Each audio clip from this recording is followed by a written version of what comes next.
Warahmatullahi wabarakatuh. Waalaikumsalam warahmatullahi wabarakatuh. Jumpa lagi dalam editorial Kedaulatan Rakyat hari Senin tanggal 14 September 2020. Sahabat Kedaulatan Rakyat, hari ini kita mengangkat topik terkait dengan berita di headline Kedaulatan Rakyat, yaitu mengenai kuliah tatap muka saat pandemi. Setiap kampus wajib punya gugus tugas. Nah, ini kita angkat menjadi headline Kedaulatan Rakyat.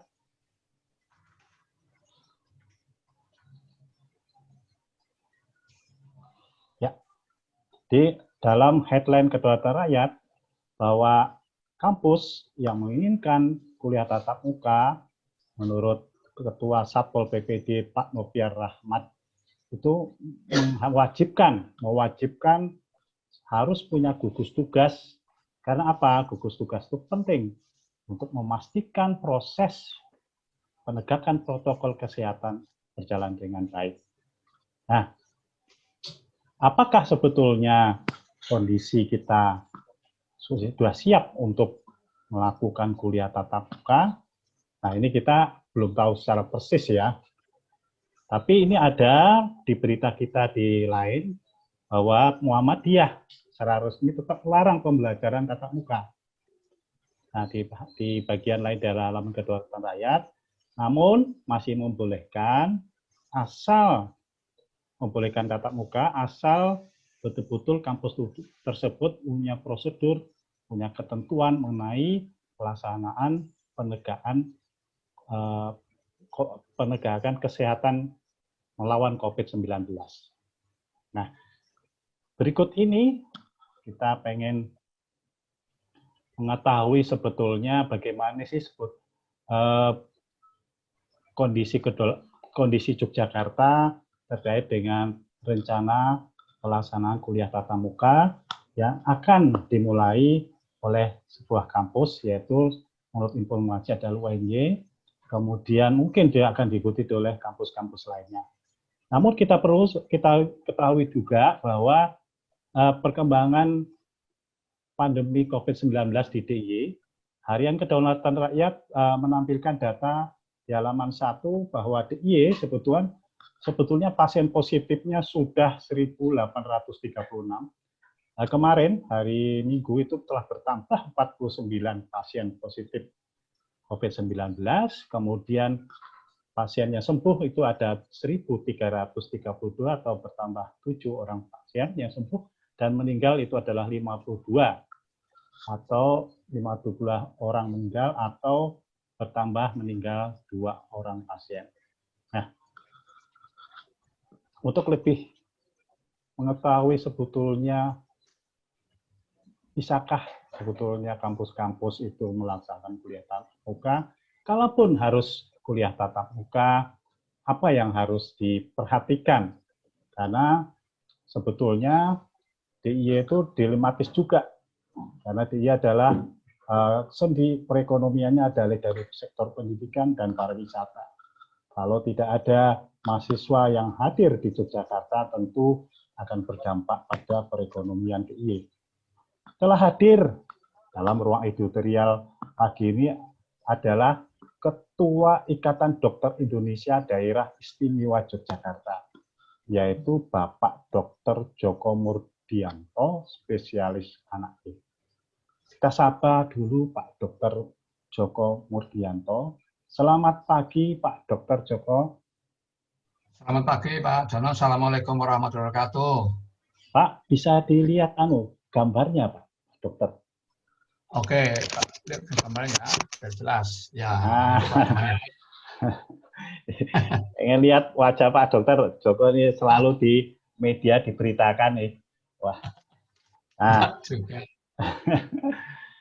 Pak Joko, tadi sudah kita gambarkan mengenai topik berita Harian Kedaulatan Rakyat pada pagi ini terkait dengan rencana kuliah tatap muka dan keinginan dari kampus-kampus juga. Tapi mungkin harapan dari pihak pemerintah yang terkait bahwa kalaupun kuliah tatap muka harus dilakukan secara bertahap, dan juga selalu menegakkan protokol kesehatan dengan baik. Gimana Pak Dr. Joko? Oke, waktunya berapa menit Mas Jono? Ini masih 20 menit Pak. Moga-moga cukup, jadi panjang soalnya saya harus cerita ya. ya. Moga-moga cukup ya. Ya. Jadi kalau agak kurang, ya moga-moga pas ya Mas Jono. Baik. Sudah Mas Jono. Baik, bismillahirrahmanirrahim. Assalamualaikum warahmatullahi wabarakatuh. Mas Primas Wolo Sujono, selaku wartawan yang saya hormati, Bapak Ibu, barangkali pendengar. Terima kasih saya, Dr. Joko Murdianto, Spesialis MPH, selaku Ketua IDW Daerah Jakarta, diberikan kesempatan untuk sharing, untuk tukar pengalaman, untuk berbagi ilmu barangkali ya, yang insya Allah bermanfaat di dalam pandemi ini. Nah, saya kira KR sangat tepat membuat berita di headline tentang mulai dibukanya kuliah secara tatap muka di Jogja. Saya kira tepat banget. Kenapa? Nah, berkaitan dengan itu, Bapak Ibu sekalian, yang perlu saya sampaikan pertama, ya, faktor keamanan dan keselamatan orang harus diutamakan. Itu poin pertama, Pak. Ya, faktor keamanan dan keselamatan orang, siapapun itu. Yang kedua, berkaitan dengan mulai dibukanya kuliah dengan tatap muka, itu bagian dari pemenuhan hak mahasiswa. Itu ya Mas Jono ya? Ya. Dengan plus minusnya. Kenapa? Karena kita sadar bahwa saat ini kita berada pada kondisi pandemi COVID-19. Bencana non-alam. Bencana itu secara besar-besar dibagi dua, Mas. Bencana alam dan bencana non-alam. Ya, bencana alam kita sudah cukup pengalaman, cukup banyak makan asam garam. Sama saya hidup ini barangkali yang tidak sebesar ini pada saat mungkin SARS dan MERS itu ya, yang SARS dan yang flu burung, tapi tidak sehebat ini. Ya, sehingga apa yang terjadi? Ya, tata kelolanya di mana-mana masih ya barangkali bisa dikatakan trial and error karena belum punya pengalaman. Ya. Nah, oleh karena itu ada seorang pakar mengatakan bahwa dalam kondisi pandemi, Pak, ini saya hanya mengutip saja. Dalam masa pandemi apapun itu, maka panglimanya adalah kesehatan. Ya, sehingga ekonomi, kemakmuran itu akan mengikuti. Selamat pagi Bu Esti. Bu Esti bisa gabung? Oke ya, itu Mas. Nah, oleh karena itu Mas Jono dan Ibu sekalian, kalau kita konteksnya sampai kepada bagaimana dengan perguruan tinggi dalam kondisi ini, kalau memang harus ada satgas atau gugus tugas yang efektif, Pak. Ya. Jadi, ya harus ada gugus tugas atau satgas apapun namanya harus efektif. Nanti kita terapkan ICS, Incident Command System. Jadi sistem pengendalian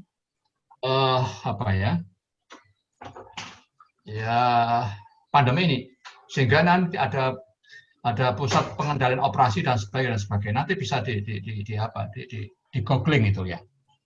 Nah, Mas Jono dan Mas sekalian, bagaimana pencegahan dan pengendaliannya? Sebelum Tentu lanjut, yang Pak, pertama, Pak Joko, kita harus... Sebelum lanjut, kita sapa dulu Bu Esti. Selamat pagi, Bu Esti. Selamat pagi, Mas. Mohon maaf terlambat. Nah, para sahabat saudara rakyat, hari ada belajar materi, nanti ada raker sebentar lagi. Ada Bu Esti Wijayati, beliau adalah anggota Komisi 10 yang membidangi pendidikan. Beliau menyempatkan hadir dalam ruang editorial ini. Nah, nanti kita lanjut setelah Pak Joko, Bu Esti. Pak Joko tadi. Saya mendengarkan dulu saja, Mas. Oh ya. Iya, saya harus ngikuti dulu dari awal karena agak terlambat. Ya. Iya. Matur nuwun Bu Esti. Monggo lanjut Pak Joko tadi Baik, upaya Pak pencegahan Jono. tadi. Nggih. Bu Esti, saya lanjut nggih, Bu Esti. Selamat pagi, Iya, selamat monggo datang. Pak Joko. Selamat, Iya. nggih, baik. Jadi setelah kita bentuk satuan tugas ya, atau gugus tugas, maka kita coba buka itu apa? ICS, Incident Command System. Jadi ini komandannya Pak, katakanlah panglimanya di perguruan tinggi itu harus punya otoritas penuh Pak. Ya, apakah itu langsung rektor atau apa silakan saja. Nah, bagaimana pencegahan dan pengendaliannya Pak? Maka yang pertama diperlukan langkah-langkah untuk mencegah dan mengendalikan potensi peneluran COVID-19 ini di kampus langsung ya. Nah, kemudian yang pertama tentang faktor pekerjaan. Kita identifikasi risiko mana yang rendah, pajanannya, mana yang sedang, dan mana yang tinggi. Ya. Nah, kita tahu bahwa perguruan tinggi itu kan entitas yang isinya ada dosen, ada tendik, tenaga pendidik, ada mahasiswa, dan yang lain, Pak. Nah, pada umumnya maka risiko padanya sedang, Pak. Pekerjaan yang sering berhubungan kontak dengan rekan kerja, termasuk mahasiswa, dosen, dan pengunjung, dan lainnya. Nah, begitu dia tinggi itu kalau di antara mereka itu yang sudah kontak erat dengan positif. Jadi bisa berubah-ubah nanti. Ya, nah apakah nanti pada saat dibuka untuk memastikan bahwa kampus itu steril, mestinya harus dibuat peta. Apakah dosen yang akan mengajarkan itu negatif? Apakah swab atau screening? Ini kan pekerjaan yang tidak mudah. Apakah mahasiswa yang datang? Karena Jogja ini kan mahasiswa dari sekolah macam penjuru. Ya. Ada yang darah hijau, ada yang kuning, ada yang merah gelap, dan sebagainya. Ini pekerjaan yang harus betul-betul dari awal harus kita tentukan. Ya, karena apa? Sekali lagi, COVID-19 ini kalau kita lihat case fatality rate-nya itu tidak setinggi SARS atau MERS ya. Tapi gaya sebarnya itu luar biasa, Pak. Luar biasa. Cepat dan dan diduga Indonesia ini sudah terjadi mutasi dari virus ini. Di faktor di luar pekerjaan ya. Kampus itu kan berada di lingkungan sekitar masyarakat. Maka kampus juga harus menyampaikan yang berkaitan dengan pembukaan kuliah itu agar apa? Agar masyarakat juga merasa tenang karena bisa jadi atau barangkali ada kekhawatiran dari masyarakat bahwa kampus itu menjadi sumber penularan, Pak. Ini harus kerja bareng. Pandemi itu ada 3C yang harus betul-betul kita pegang, Pak. Pertama, communication. Yang kedua, collaboration. Yang ketiga, koordinasi. Jadi kerjasama, kolaborasi, dan koordinasi. 3C itu harus betul-betul kepada siapapun. Jadi kampus itu harus sampaikan. Bahkan kalau perlu, kampus menggandeng RT-RT setempat untuk itu ya. Kenapa? Bagaimanapun warga kampus itu kan ada yang kos di sekitar RT, di RW, di sekitar perguruan tinggi. Jadi kita harus saling menjaga, Pak. Jangan sampai nanti terjadi bullying ya. Dibully, mahasiswa yang datang nggak boleh masuk kos dan sebagainya, kan harus ada komunikasi yang bagus. Ya. Kemudian ada faktor komorbiditas atau faktor risiko. Data yang ada Bapak sekalian, yang terpapar itu orang-orang yang usia di atas sekian tahun, ya di Indonesia itu sekitar sudah 40 ke atas, apalagi orang-orang komorbid, hipertensi, kemudian diabetes mellitus, kemudian penyakit-penyakit yang dilemahkan daya tahan tubuh, yang lemah daya tahan tubuh, kemudian gagal ginjal akut terminal yang di HD itu sebagainya. Kemudian juga faktor risiko, pasien obesitas.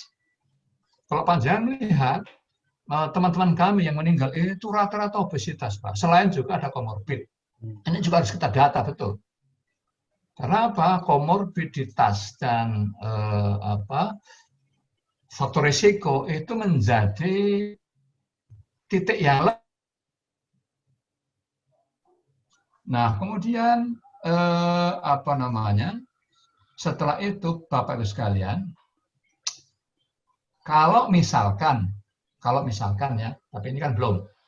Bagaimana kalau satu daerah itu dilakukan pembatasan sosial berskala besar? Kalau kita ngomong kan tidak hanya di Jogja, Mas Jono kan? Ini semua ya. Jakarta kan tidak hanya Jogja kan?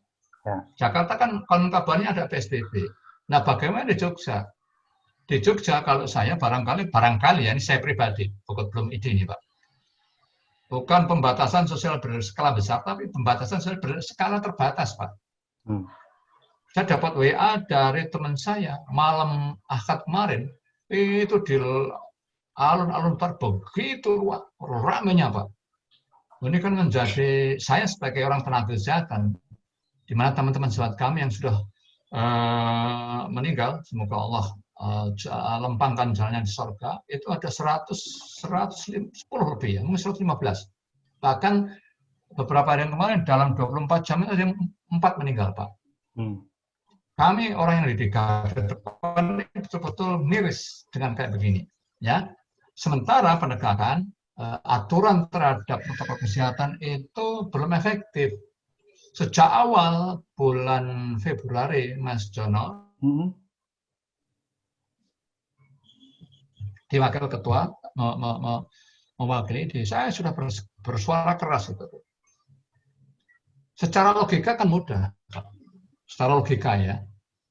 Dan hakim itu menjelaskan sangat sederhana. Penyakit ini penyakit kerumunan, ya.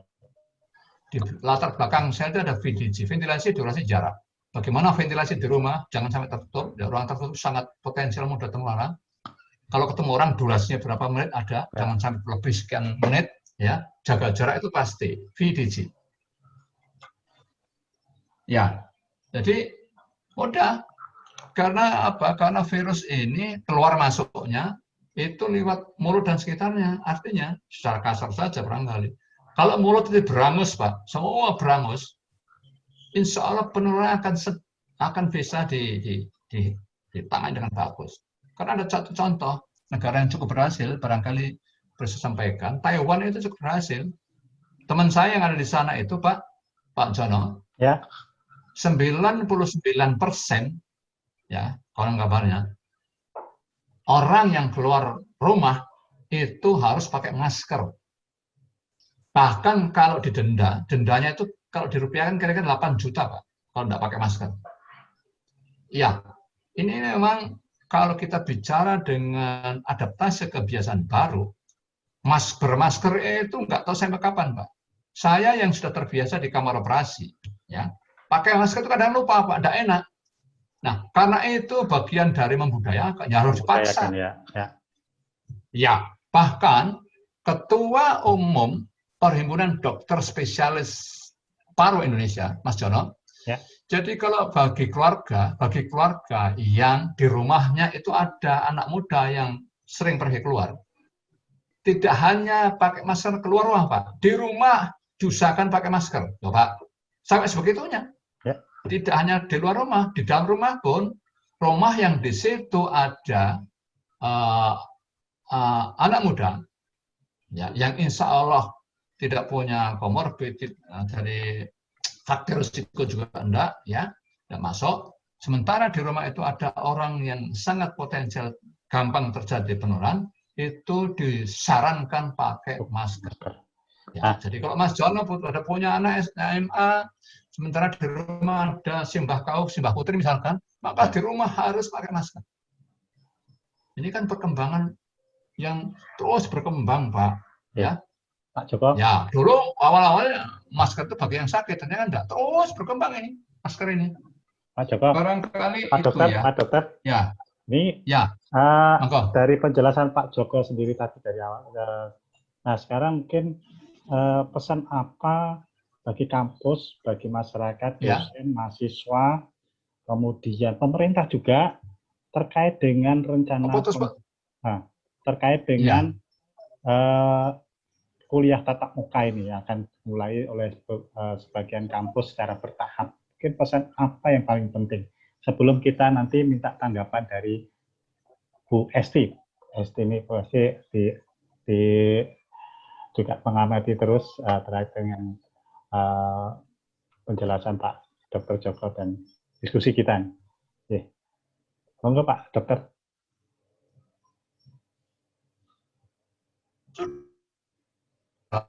Bahwa kita mulai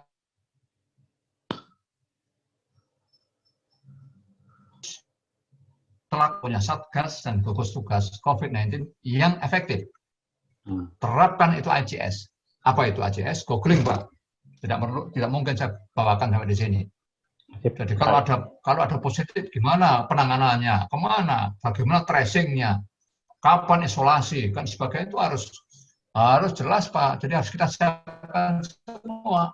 Karena ini kondisi emergensi. Kondisi emergensi maka aturan-aturan yang non-emergensi tidak bisa kita lakukan, Pak. Saya biasa, karena dokter anestesi itu kan sudah biasa kerja di 2 area itu. Dan area emergensi. Dalam kondisi emergensi, saya tidak gunakan aturan-aturan standar-standar profesional. Ya, gitu. Itu aja, Pak. Jadi mutlak. Nah, satgas dan gugus tugas itu harus ada yang kontrol laporan. Nah, barangkali mungkin LLDikti yang punya kekuatan untuk itu, perintahkan, kemudian laporan setiap periodik. Ngapain Anda PT harus ada yang kontrol, Pak. Ya, karena tergantung itu, Pak. Kalau di sistem komandonya Satgas dan gugus tugas itu tidak efektif, sudahlah. Saya khawatir jadi sumber penularan, jadi klaster yang, Masya Allah, saya bayangkan, Pak, tidak mudah itu. Ya, ini ya, Pak. Masih Pak Dokter, kita pindah ke Bu Esti. Bu Esti.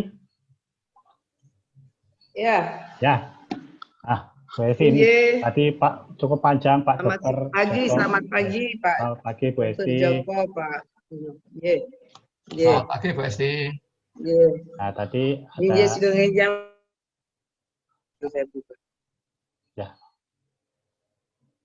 Halo Bu Esti.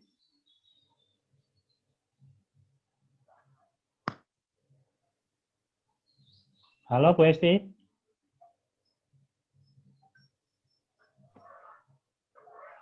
Halo.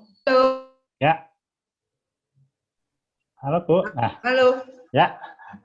Sudah masuk Bu. Masuk. Gimana dari penjelasan Pak Dokter dan tadi dari headline kedaulatan rakyat tadi, apa yang bisa ditangkap buat Bu Esti dan terkait dengan kebijakan pemerintah, dan mungkin ada yang perlu dibawa ke menjadi aspirasi dari ID, kemudian menjadi kebijakan baru terkait dengan pelaksanaan kuliah tatap muka. Monggo Bu Esti. Ya, terima kasih. Kebetulan mohon maaf Dr. Joko, ini saya terlambat masuk. Mas Jono juga.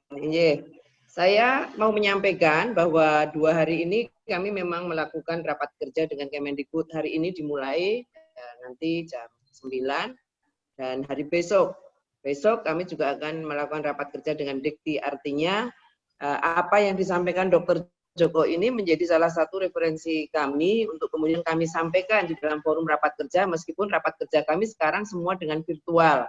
Karena ada beberapa temuan di gedung DPR, ada staf, ada anggota DPR yang juga sudah positif COVID-19. Dan saya sendiri, karena memang seperti kata Dr. Joko, saya terkategori yang punya latar belakang yang membahayakan, mungkin kategori berat karena saya kanker dan hipertensi, maka saya termasuk yang memilih untuk semua sekarang saya lakukan yang di Jakarta secara virtual.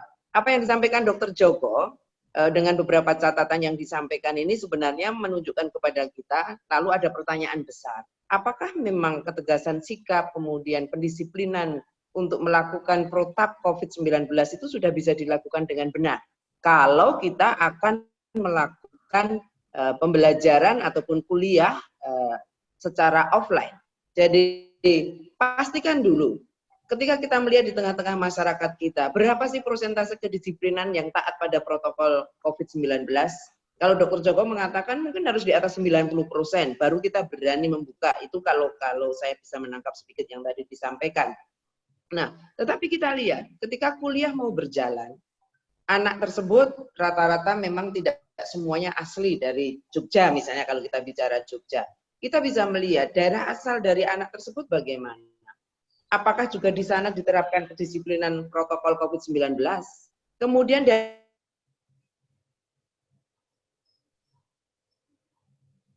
betul-betul secara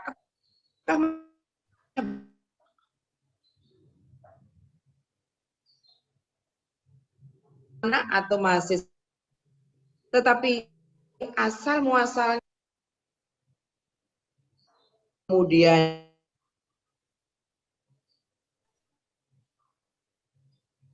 disiplinan di kos-kosannya, apa aktivitas mahasiswa yang akan masuk mengikuti kuliah secara langsung itu selama ini. Kalau mereka mungkin tidak pernah ke kampus, tetapi juga berkeliling kemana-mana, tentu itu, dan apakah dia menggunakan protokol secara disiplin atau tidak, itu tentu PR besar.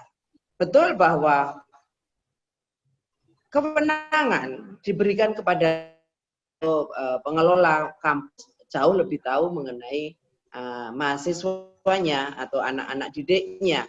Tetapi syarat secara umum untuk kemudian melihat apakah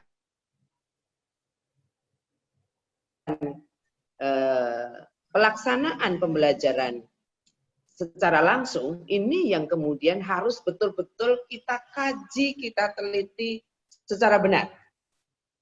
Bagaimana Satgas untuk mendisiplinkan itu? Saya belum melihat Satgas COVID-19 untuk penegakan kedisiplinan itu sudah melakukan secara maksimal. Kita bisa melihat masih beberapa terputuskah? Terputuskah Mas Jono? Enggak ya? Enggak. Halo? Ya, enggak. Oke. Ya. Ini tinggal sebentar lagi, Bu. Kemudian, sekarang ditambah info, Mas. Ternyata masker itu, ini Dr. Joko mungkin bisa membantu saya menjawab. Karena, Dr. Joko, saya mendapat, dan ini dari seorang dokter juga yang masker dan fungsinya. Yang mampu menahan virus dan debu secara baik itu adalah masker N95 dan masker operasi. Sementara masker karbon aktif, masker kain bahkan, itu menahannya 0%. Apalagi masker spon. Nah ini yang kemudian kita perjelas kembali. Kita harus ketika bicara soal lakukan debu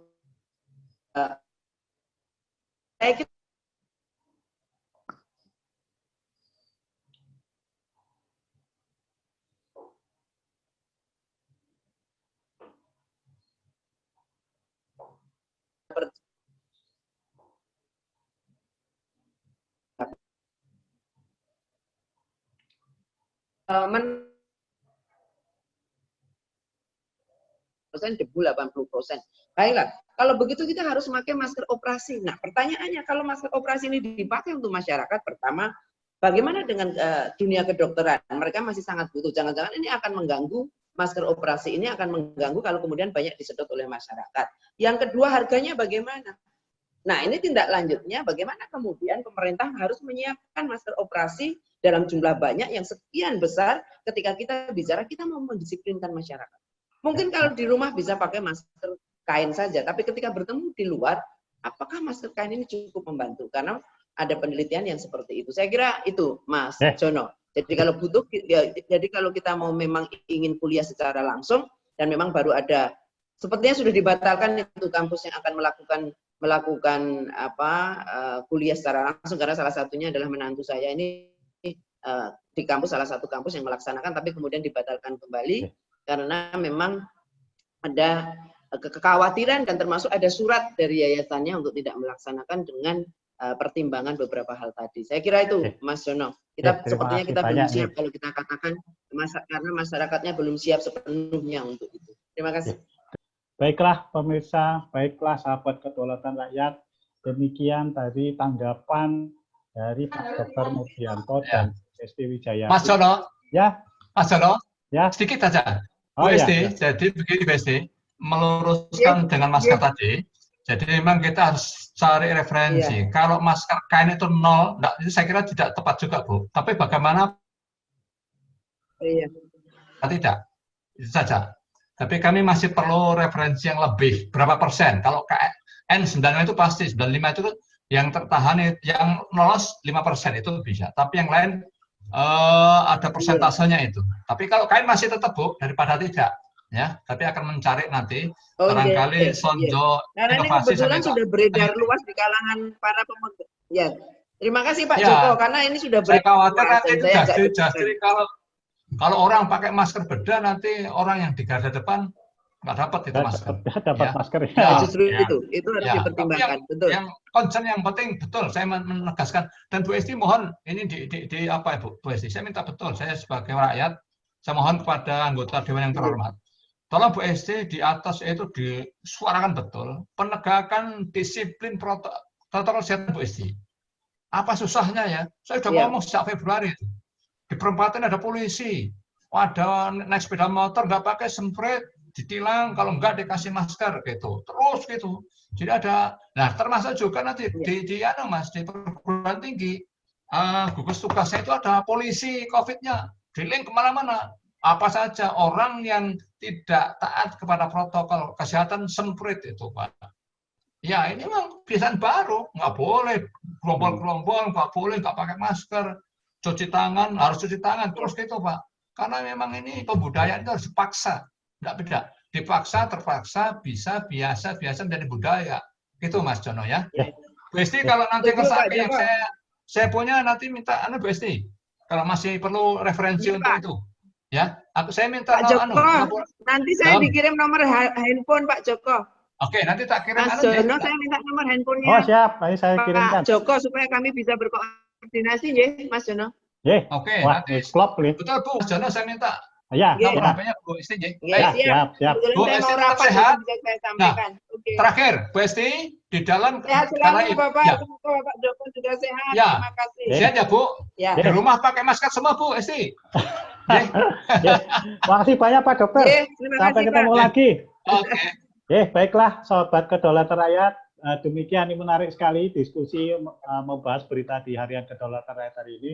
Yang penting adalah penegakan disiplin melawan COVID-19. Itu yang paling penting. Pamit dulu. Wassalamualaikum warahmatullahi wabarakatuh.